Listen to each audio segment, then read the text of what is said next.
Programang ito ay rated SPG. Striktong patnubay at gabay ng magulang ang kailangan. Maaaring may masiselang tema, lengguwahe, karahasan, sexual, horror o droga na hindi angkop sa mga bata.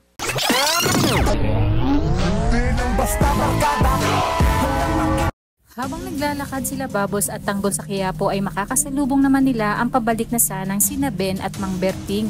Magugulat si Ben dahil nakita niyang laya na pala si Bubbles at Tanggol. Tinanong na rin ni Tanggol si Ben kung kamusta na ang pabor na hiningi niya dito. Dito nga isinama ni Ben at Mang Berting si Tanggol sa kuta ni na Supremo upang maipaliwanag ang lahat.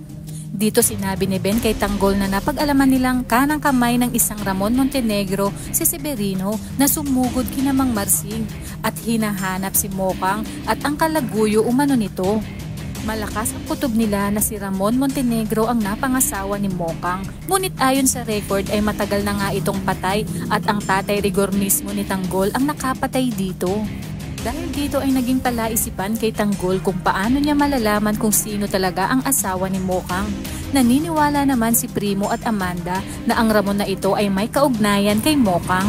Ayon kay Primo, kilala niya umano si Ramon na dati itong ex-convict na tumakas. Alam niya umano na makapangyarihan ng mga Montenegro dahil nagawa nga nitong magpasok ng iligal na droga sa loob ng bilibid.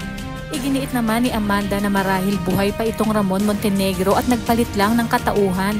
Ganyan umano ang mga modus ng mga big-time lord para matakasan ang kasalanan ng mga ito sa batas. Sinabi ni Tanggol sa kanila na sisiguraduhin niyang gagawin niya ang lahat para mahanap ang Ramon Montenegro at malaman kung sa anong pangalan ito nagkukubli. Ayon kay Berting, masyadong delikado kay Tanggol lalo pat kalalabas lang nito ng kulungan at alam niya umanong malapit si Tanggol sa kapahamakan dahil parang kakambal na nito ang gulo at mga kamalasan. Kung kaya't nagpresenta na sina Supremo at Amanda na sila na ang tutulong kay Tanggol upang mahanap ang asawa ni Mokang at maipaghiganti ang pagkamatay ni Mokang. At sa oras umanong may update na sila ay ipagbibigay alam agad nila ito kay Tanggol at dahil sa koneksyon ni Berting, di kalaunan ay napag-alaman nilang pinalabas lang pala ni Ramon na siya ay patay at nagtatago ito sa pangalang Alberto Trias. Hindi na nag-aksaya ng panahon sina Berting at Ben at inalam sa mag-asawang Marsing at Nita kung Alberto Trias ba ang pangalan na napangasawa ni Mokang. Kaya naman laking pagtataka na mag-asawa at tinanong sila kung alam ba nila kung nasaan ang kanilang anak.